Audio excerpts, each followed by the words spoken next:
John 6, starting at verse 1.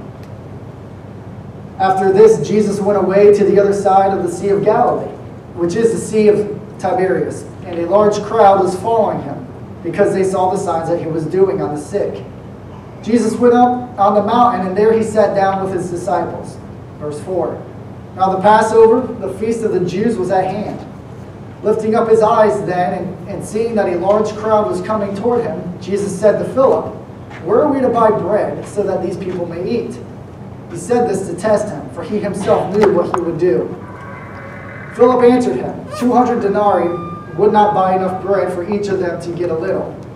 One of his disciples, Andrew, Simon Peter's brother, said to him, "There is a boy here who has 5 barley loaves and 2 fish. But what are they for so many?" Jesus said, "Have the people sit down." Now there was much grass in the place, so the men sat down, about 5,000 in number. Jesus then took the loaves, and when he had given thanks, he distributed them to those who were seated. So also the fish, as much as they wanted. And when they had eaten their fill, he told his disciples, "Gather up the leftover fragments, that nothing may be lost." So they gathered them up and filled 12 baskets with fragments from the 5 barley loaves left by those who had eaten. Verse 14. When the people saw the sign that he had done, they said, "This is indeed the prophet who has come into the world." Perceiving then that they were about to come and take him by force to make him king, Jesus withdrew again to the mountain by himself. All right. If you haven't been with us for a while, here's where we're at. John 6. Glad we got that out of the way. All right, now, but to review John 5, Jesus just healed an invalid, all right, a guy who couldn't walk. And in doing so, he told this invalid to get up and take your mat and walk, take your bed and walk. The problem was, at least in the eyes of some of the Jews watching, was it was the Sabbath. Jesus told this man to take up his bed and walk on the Sabbath, which went against those Jews' religion. No work on the Sabbath. Which brings Jesus to a confrontation with these Jews about who he is. And he clearly states, "I'm equal with God, the Father." And it really ticks them off. So much so that they want to kill the guy. They want to kill Jesus. The Jews want to kill Jesus. But Jesus lays out a heavy argument as to why he's equal with the Father. All right, he said, look, he says, John the Baptist witnessed to me. He says, my works witness to me. He says, the Father witnessed to me. He says, I witness to myself. He says, the Scriptures, the Old Testament, are a witness to me. And he says, Moses wrote of me. And Moses and the Scriptures would have been a dagger to these Jews because that's what they built their religion around. And now we got John 6. Jesus out in a field feeding 5,000 people. Almost seems like an illogical jump or sequence of events. Is there a connection between John 6 and John 5? And there absolutely is. And part of this, you've got to see it through the eyes of how John is writing, to understand why John 6 follows John 5. And the feeding of the 5,000 follows Jesus' conversation with the Jews about Moses, and he's being witnessed to in the Old Testament. John 6 verse 1 says, after this, Jesus went away to the other side of the Sea of Galilee. Well, after this, after what? After the healing of the invalid? Well, it appears that that's the case. But John doesn't necessarily write in chronological order. Okay, so I'm giving you this piece of information so when you read John, you have a better context in how to interpret John.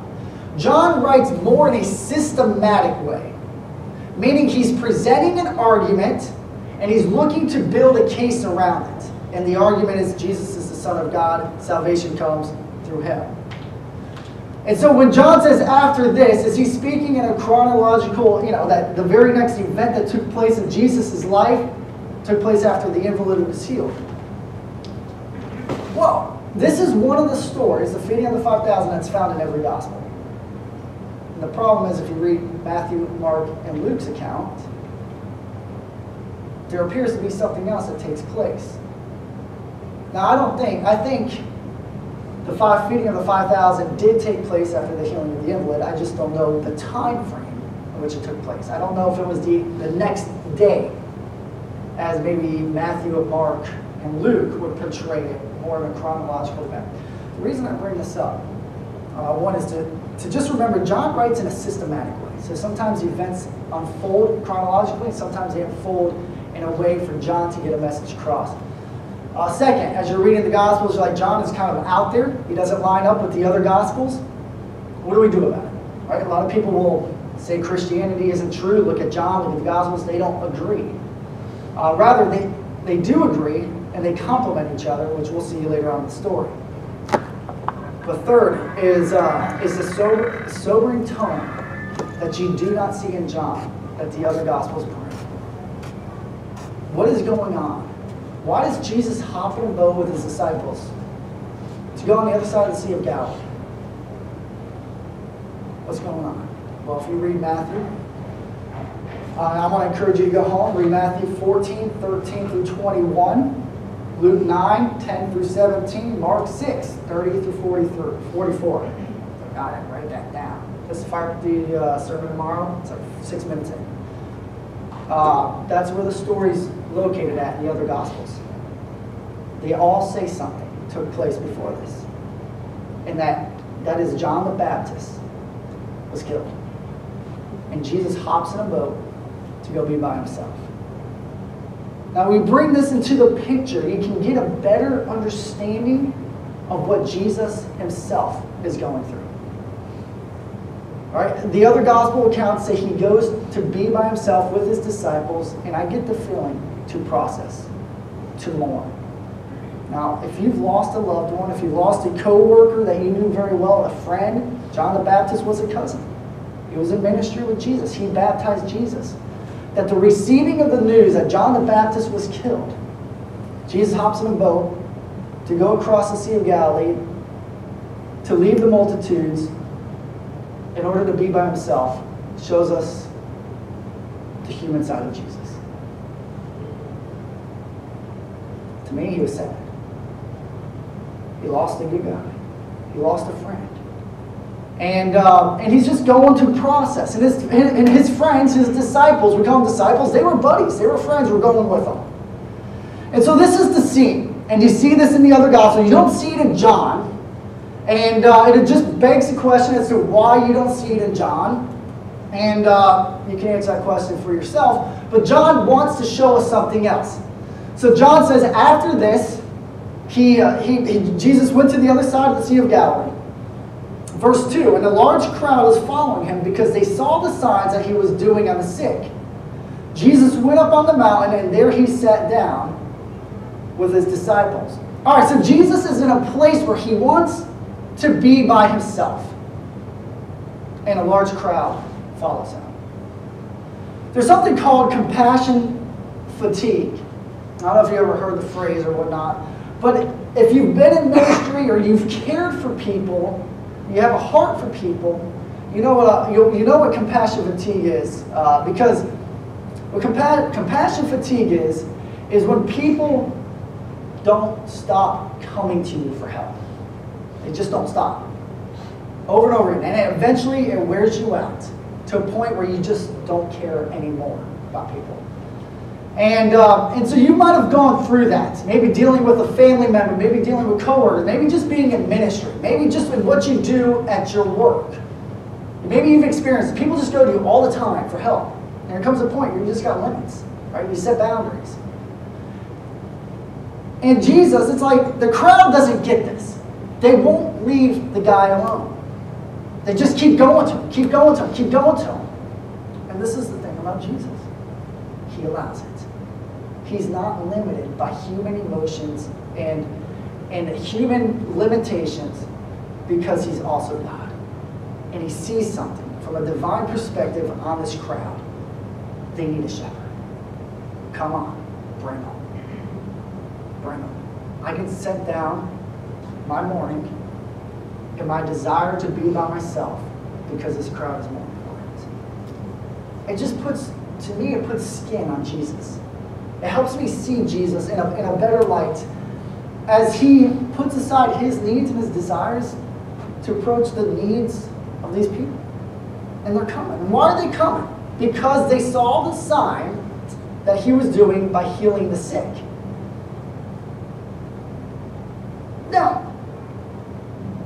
Put yourself in this crowd, okay? Maybe you have someone in your life that's been sick for a long time, and you want them to be healed, and Jesus is your man. All right, so you're bringing this guy out. Maybe you are sick, and you're going to see Jesus. That could be a reason why you're part of the crowd. I think there's a bigger reason. Okay, that they're not going out there just to be healed, but because there's something else they see in Jesus. John, we see the word sign. All right, there's signs and miracles. The word sign comes up in John back in chapter 2 when Jesus turned the water to wine. It was a sign. And it was a sign to prove to his disciples that he was the Messiah, the Son of God. And signs have specific purpose to John. And signs are miracles that display Jesus' divinity, that he's the Son of God. I'm just going to throw this out there. I believe the crowd, as much as many of them wanted to be healed, that the crowd had a collective mindset that Jesus was something more than just a man. That the healing he was doing was proving to the crowd that he was of God. And that the crowd was following him because of the signs that they were seeing. And we allude to this, we see this in the end of John 6, the reading of verse 14 and verse 15, in which we'll get there. That the culture of the time was a tinderbox. People were ready and waiting for the Messiah. And Jesus shows up on the scene, and they're starting to think this guy could be it. This guy could be the Messiah.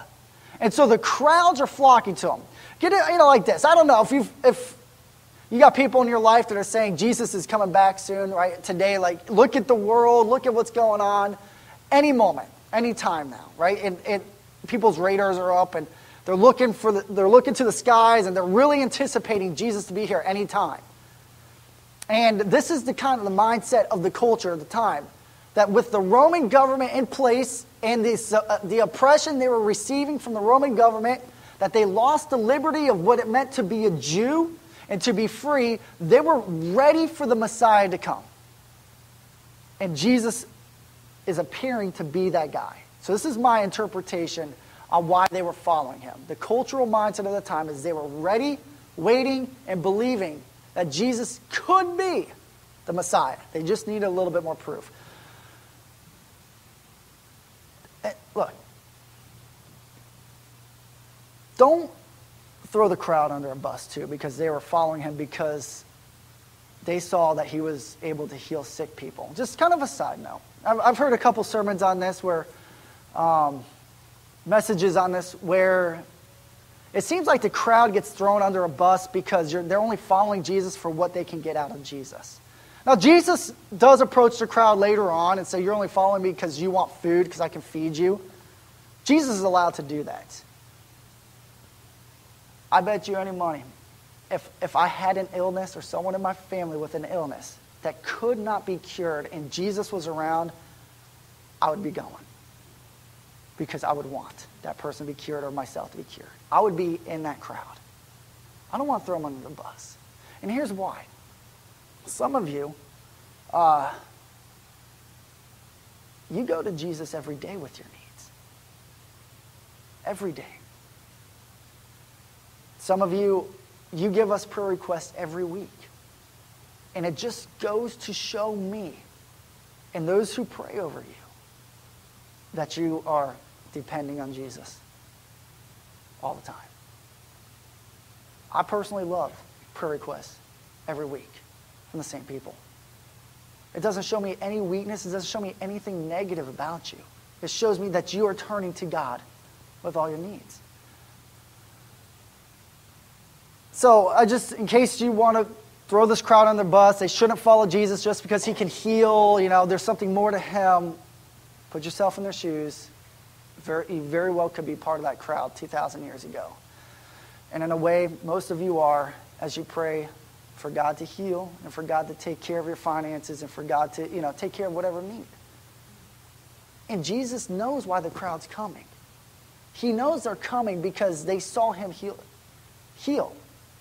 And he's like, bring them. They're so important to me.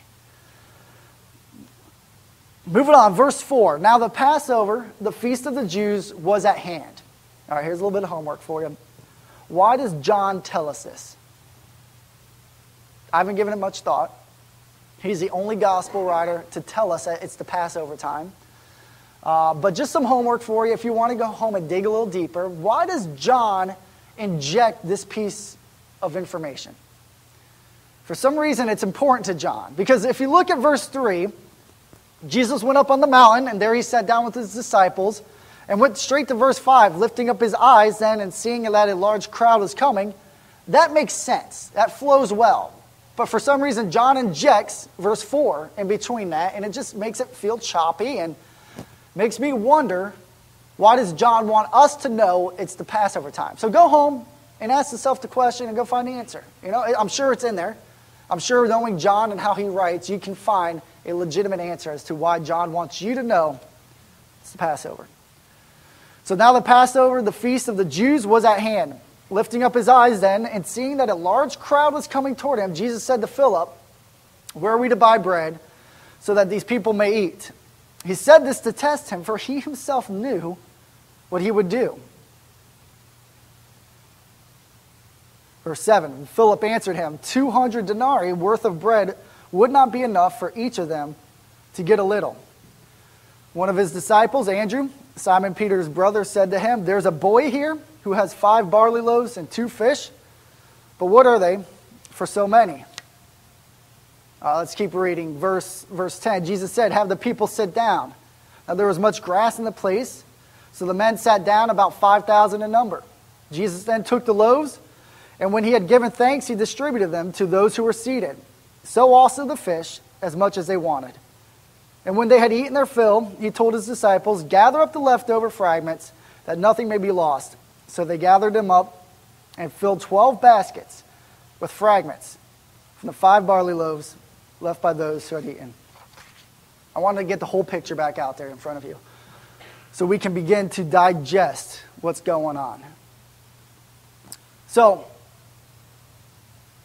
if you read the account in Matthew, Mark, and Luke, the conversation between Jesus and the disciples, or the disciple, is painted a little bit different.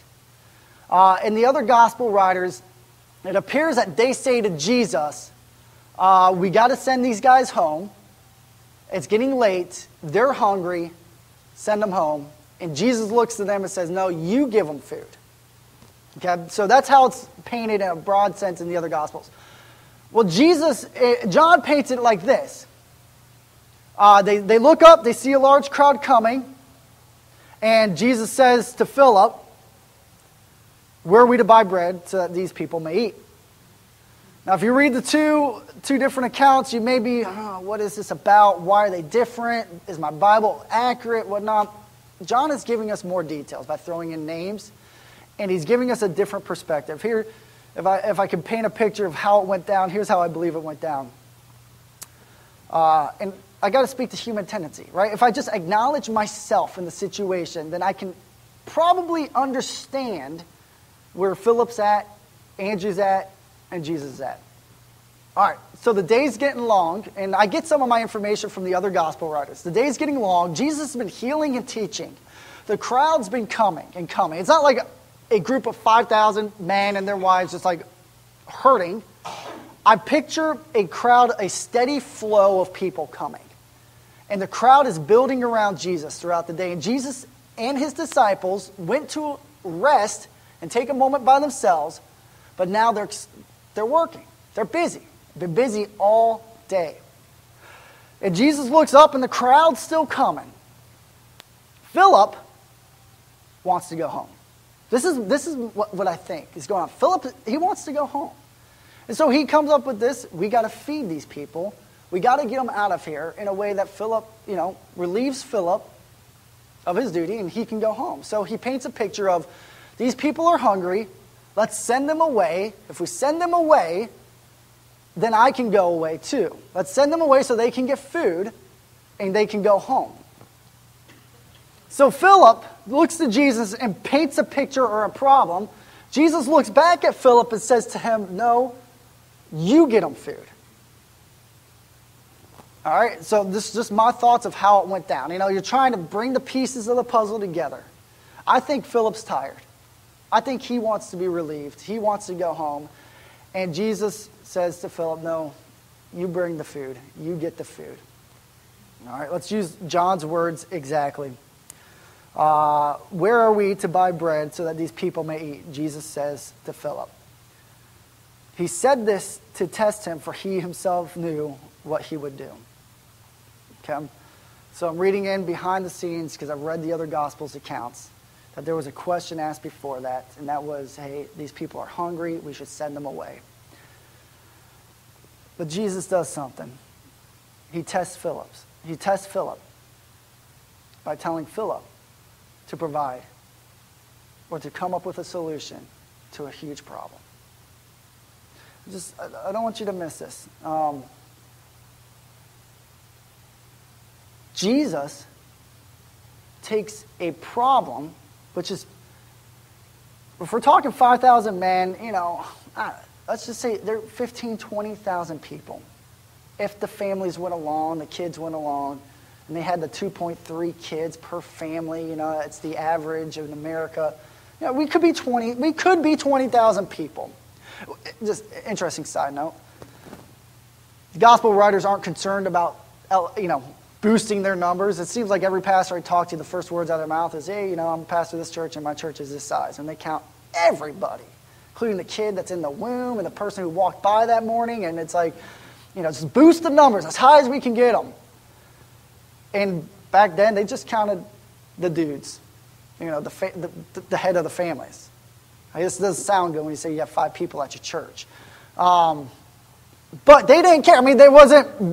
Disciples aren't trying to prove that this was that there's 20,000 people, like, whoa, blow your mind with the numbers. They're just getting the facts out there. And the facts are, there is a huge problem. People need to be fed. And Jesus points to Philip and says, you do it. You take care of the problem. Where are we going to get the money?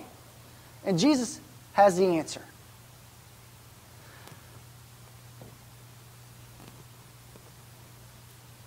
Does God do that? Does God let you wrestle with your own problems? Does God paint the problem for you to wrestle with? It just makes me wonder, is this test only for Philip, or is John writing this to show us something? The problem is a God-sized problem. The problem is not a problem Philip can fix. But Jesus tells Philip to come up with the answer. He doesn't tell him to fix it. He says, you come up with the answer. And what Jesus is wanting to hear is, this is your problem, God, not mine. But he doesn't. What does Philip say? 200 denarii is not enough to even buy a little bit of food for everyone to eat. I read a number that 200 denarii was about $35 today. I don't know why he chose 200 denarii. That's like a 35 McDoubles between 20,000 people. It wouldn't feed enough. Right? There's not enough to go around. So I don't know why Philip said that. Outside of Philip saying, this is impossible for me to deal with. But notice there's other characters at play. Andrew, he runs off and goes and does something, doesn't he? In one of the gospel accounts, Jesus says, you go find how much food we have. This is where I think Jesus is talking to Andrew. Andrew runs off, and he comes back. And he's got a solution that's about as absurd as Philip's. There's a boy over there. He's right there. He's got a lunch. We could take his, but it's still not enough. I don't know what's going on in Andrew's mind. Why he turns to this boy and points this boy out as like, he's got a Spider-Man pail. It's full of bread and fish. If we plunder that, we can feed ourselves. That's about it, though.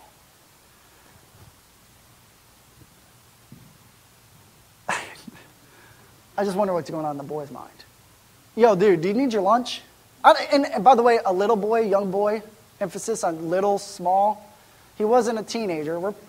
My impression, he's 5, 6, maybe 7. He's young. The dude up on the mountain said, now he needs your lunch. Can we take it? He needs to feed everybody here.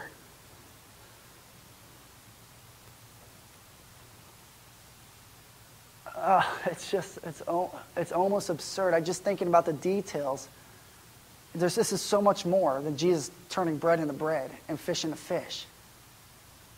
I really believe this is a picture of what faith should be like. Because you guys this morning are facing God-sized problems. Many of you are facing problems you cannot fix.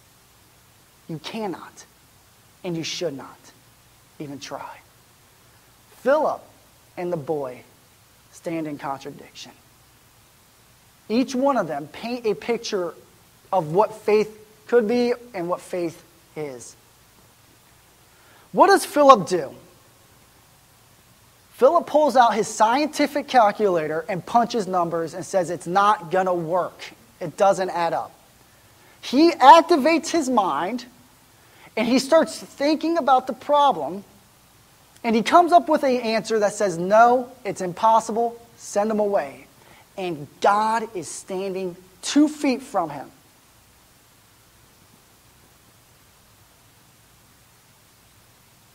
And then you got the boy. Jesus needs your lunch. I don't know what took place in that conversation.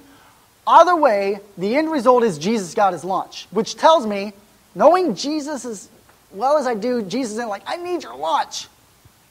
The boy gave him the lunch. Jesus didn't fight for it, or Andrew didn't fight for it. The boy gave him the lunch. Let me tell you what did not happen in the boy's mind. Well, hold on. Let me calculate if I'm going to be able to eat tomorrow. 5 barley loaves and 2 fish, 7 days in a week. If I give them all to him, it doesn't work. I have to keep my lunch. Let me tell you probably what did happen in the boy. And I just know this because I got a young girl. She's 3.5. I used to be young myself. And so I know just kind of how you approach life when you're young. So my daughter, we're at a restaurant yesterday, and she got a grilled cheese that's chopped up into little squares. Something about chopping up grilled cheese that makes it look really good. It's just little squares, like 12 squares. And she's eating these things, and she's got 7 left on her plate. And I said, Anna, I said, can I have one? She looks at it and she goes, sure. And she gives me the smallest piece on her plate, and on top of it, it's the corner crust piece. Either way, that was good enough for me to ask for another one. I said, can I have another one? And she goes, we're sharing. And she goes, do you want this one, or this one, or this one, or this one, or this one, or this one, or this one? And when her finger landed on the biggest piece that had no crust on it, I said, I want that one. I'm sorry, she's funny. And she doesn't mean to be funny. She looks at it, she goes, oh, a bigger piece because you're bigger. She knew what I was doing. She knew I wanted the bigger piece. I thought in her little mind she would have put the pieces of the puzzle together that Daddy's trying to be greedy and take her food from her. But she knew. You're bigger, you want the bigger piece. It makes sense. So she gave me that, and then she gave me the next bigger piece, the next bigger piece. She goes, we're sharing. It doesn't even cross her mind to think about how she's going to eat down the road. She should take a doggy bag home because she may have to provide for her lunch. The leftovers could save her. She doesn't.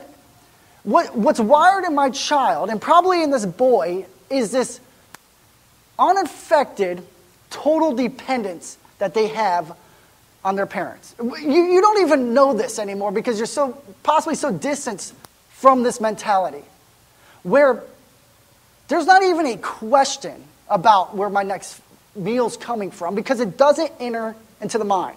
The risk factor and the fear of providing for myself never enters into the mind of my 3.5-year-old, and probably didn't enter into the mind of the boy because they haven't developed that psychology yet in their mind.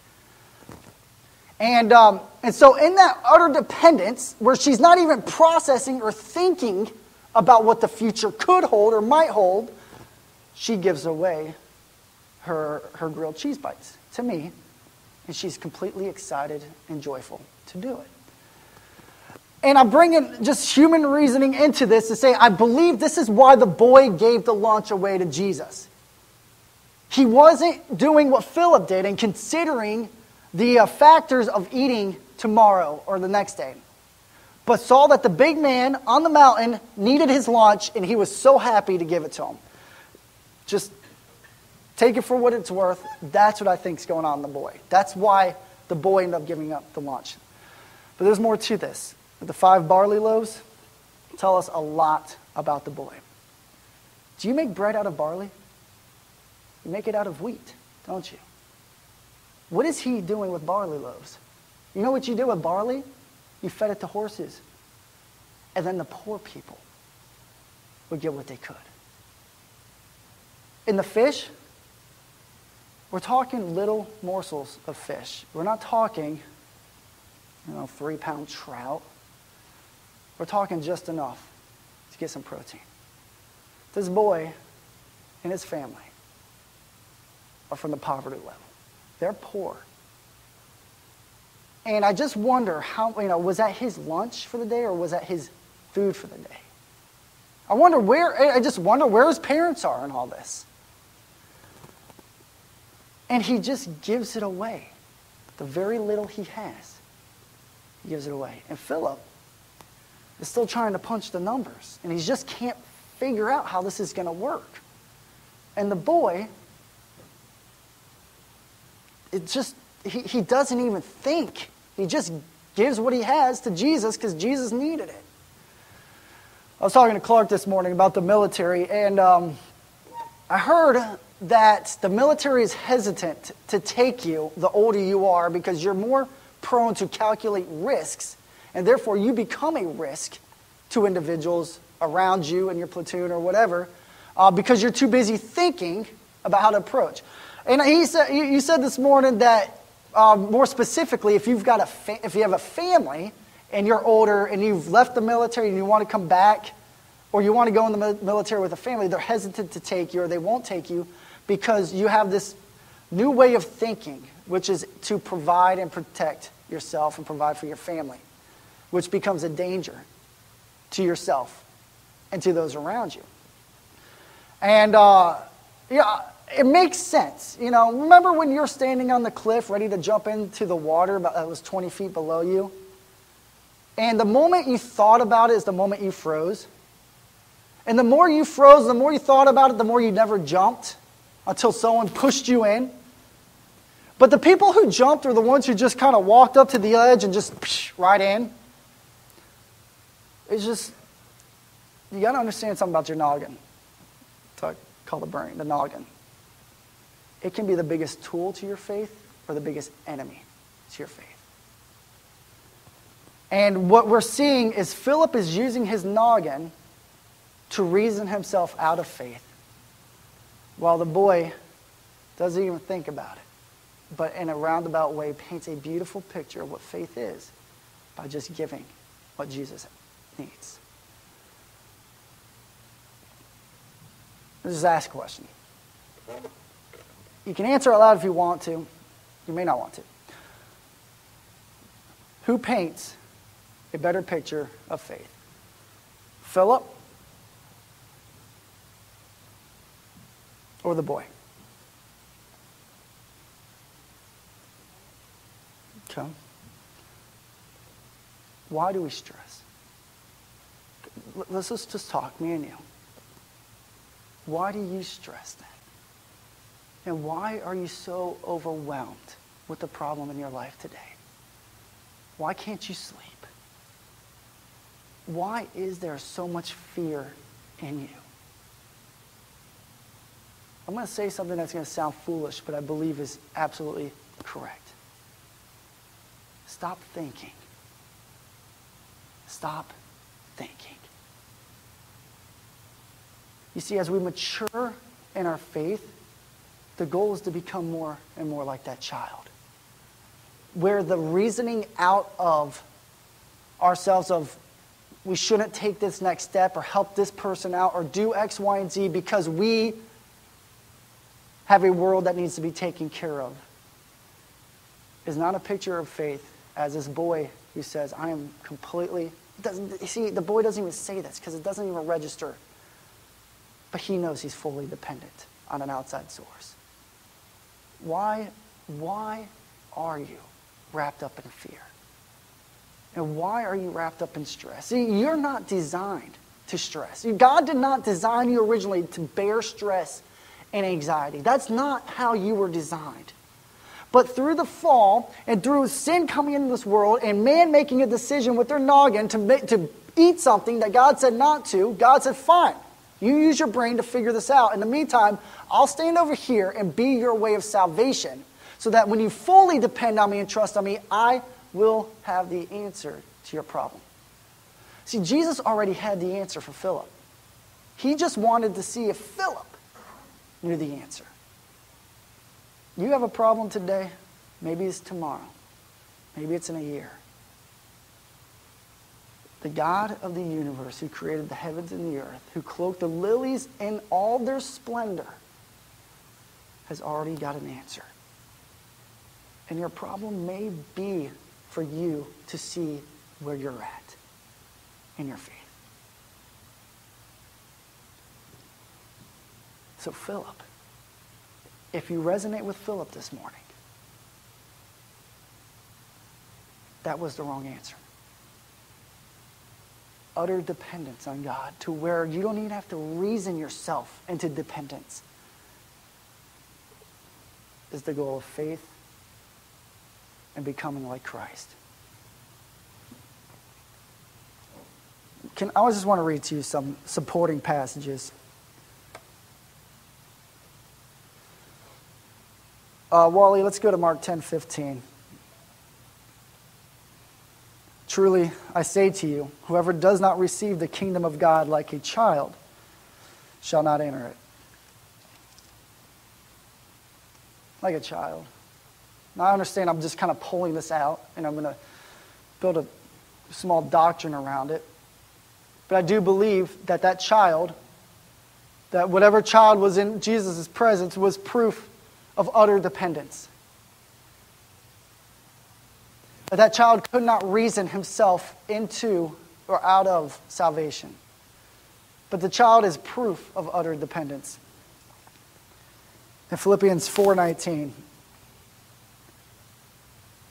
is proof to why you can go home and walk away from your problem forever. It no longer needs to bind you or hold you. It no longer needs to have a stronghold in your mind. You can truly say, my problem is God's problem. I'm going to go fishing. I'm going to get a milkshake. I'm going to watch that movie I was told not to watch when I was 4. You can go and rest. My God will supply every need of yours according to his riches and glory in Christ Jesus. Well, Greg, I mean, he's probably talking like spiritually speaking. You're stretching that one there. I mean, every need, people are dying of starvation every day. Well, the answer may not be what you're hoping, because maybe what you're hoping isn't the answer you need. It's fully trusting that God will answer with what is best for you. And guys, for some people, it means bringing them home. And for others, it means a place of holding and waiting as they build their dependence on the Lord. And for others, it means instant relief. I can't speak for you, but I do know this, that my God has the ability and the power and the strength to provide every need I have and that you have. I don't.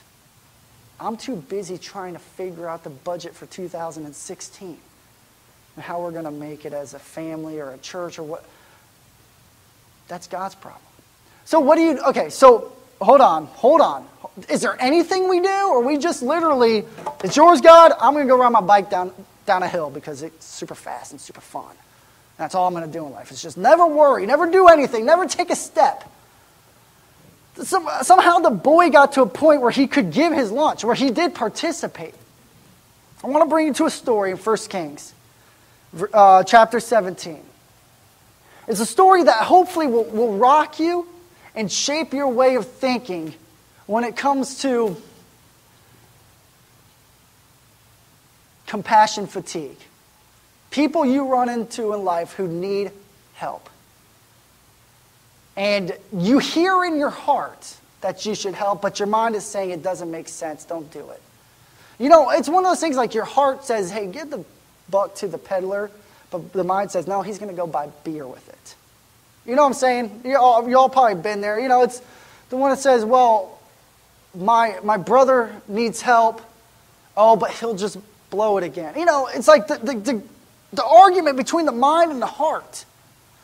Listen to this story. And let this speak to that conflict. The word of the Lord came to him, Elijah, arise, go to Zarephath, which belongs to Sidon, and dwell there. Behold, I have commanded a widow there to feed you.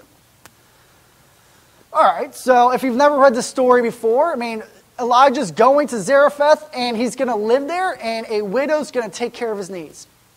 It gives you the impression the widow's got plenty of resources to take care of Elijah's needs. In fact, God commanded her to take care of his needs. Okay. So he arose and went to Zarephath, and when he came to the gate of the city, behold, a widow was there gathering sticks. And he called to her and said, bring me a little water in a vessel that I may drink. I think Elijah's fishing. Is this the widow? All right, if she responds to this favorably, then this may be the widow God was talking about.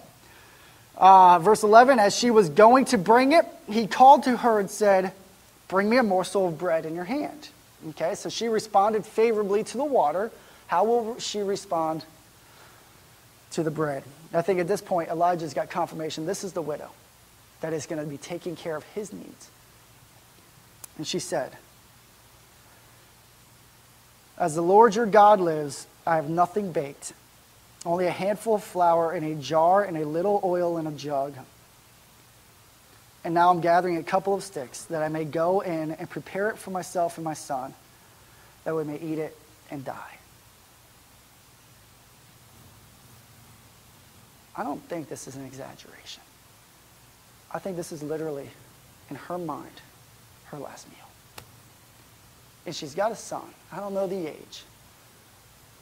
But she's got a son that she has to wrestle with. The fact that this is it. There's nothing left in the house. There's nothing left in the cupboards. We're not talking like we have SpaghettiOs and we just don't want to eat SpaghettiOs. We're tired of it and we can't put food on the table. We're talking like we've done everything we can. We've eaten everything we can. This is the final meal. And God commanded her to take care of Elijah's needs? Shouldn't it be the other way around?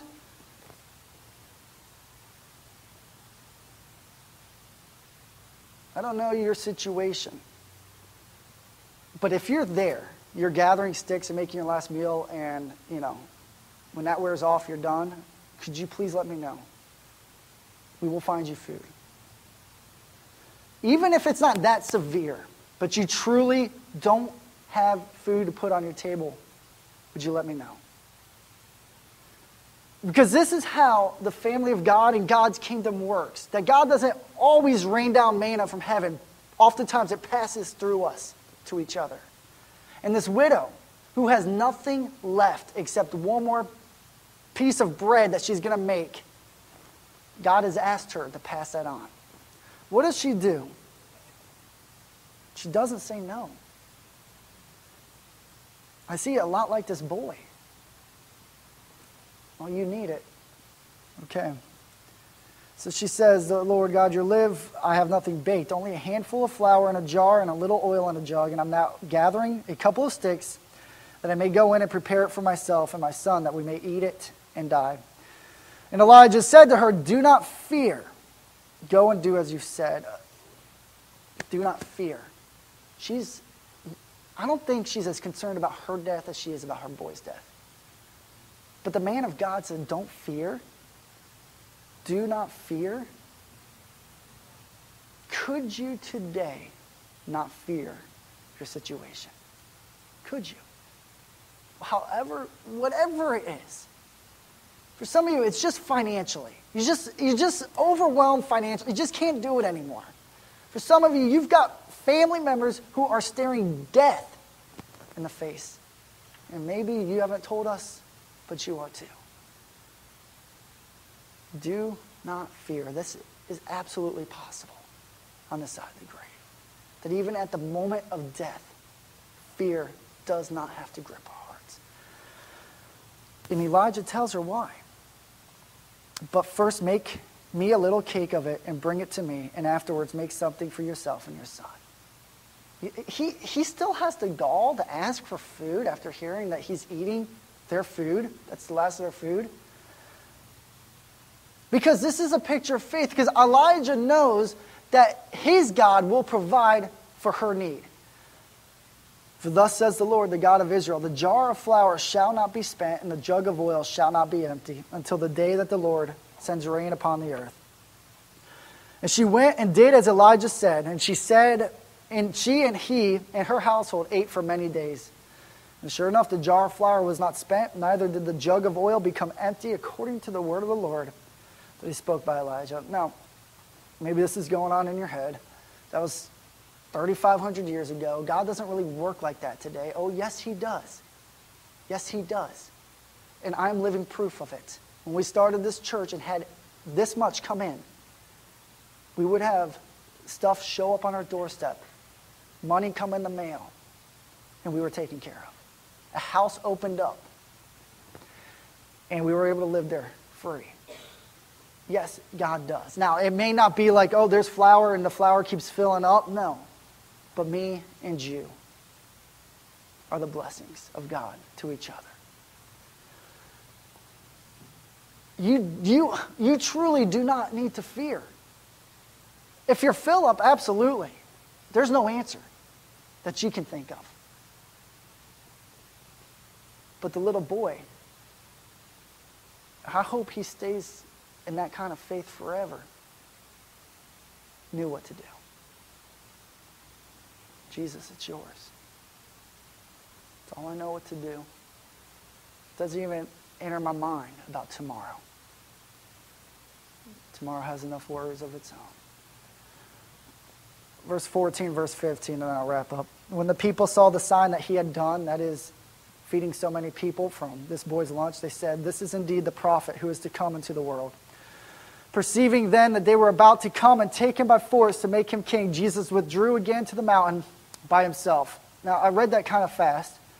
Let me read that again. Verse 14, when the people saw the sign that he had done, they said, this is indeed the prophet who is to come into the world. See, John's writing systematically. What did we talk about last week? Moses spoke of a guy to come in the world in Deuteronomy 18. This crowd of 5,000 plus people is now a witness that Jesus Christ is who Moses wrote of. So much so that they want to take him and make him king. We're not talking about like Jesus came on the scene and faded away. We're talking about thousands of people believing he is the fulfillment of the Old Testament. You see, this is John's systematic way of writing. Right? This is the tie-in to John chapter 5. That it's not a story about bread and fish. This is a story about people seeing Jesus Christ as the one that was spoken of by Moses. And these Jews that Jesus talked to, that we saw last week, just didn't get it.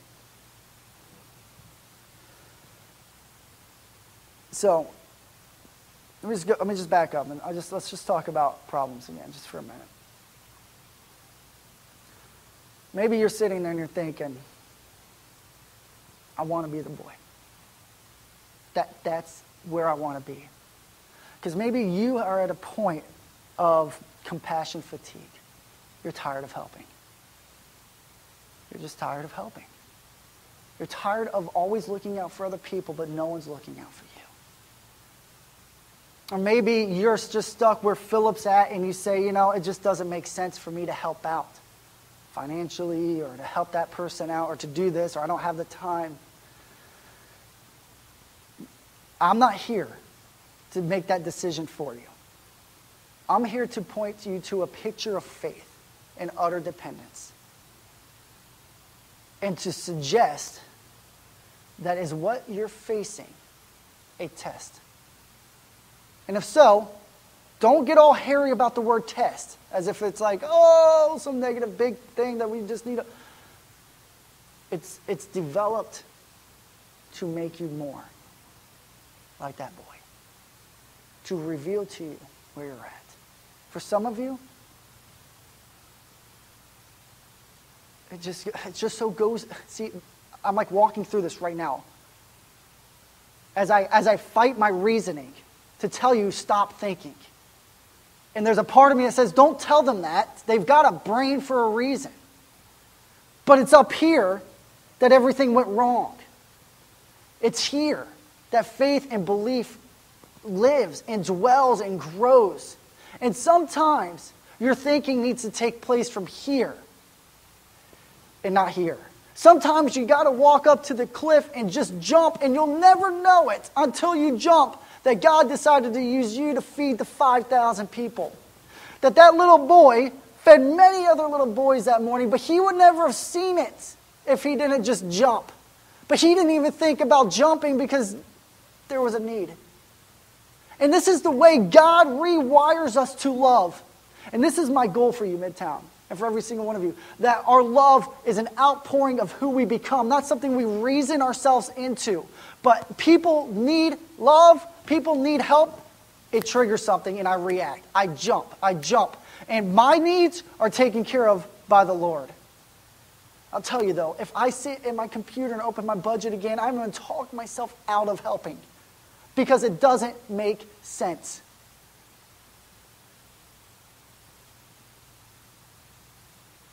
So why do we reason? Then why do we think? And why do we think ourselves out of faith? Like I said, your mind can be the biggest tool, or it can be your biggest enemy to faith. And for some of you, I hear the stories of how you're reading through the Bible now, and you're just trying to get through it, and you're filling your mind with information, good information. And then there's others that you're trying to find the answer to life, and you're just trying to find it on your own. You are broken. You are broken. And you are born that way. And Jesus Christ came into the world to make you new. And so I don't blame you. I am with you guys. When I reason myself out of faith because it doesn't make sense, I'm with you. But every day I look forward to God reshaping me to become more childlike in my faith. Utter dependence where it's just not triggered anymore. The fear is not triggered. Where's my food coming from is not triggered because I am so dependent upon the Lord.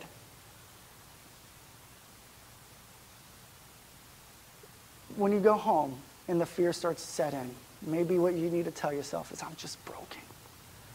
And Jesus is making me better. He's putting me back together. I don't want to reason. I want to be like the boy. I want to have faith like a little child, and I'm just not there.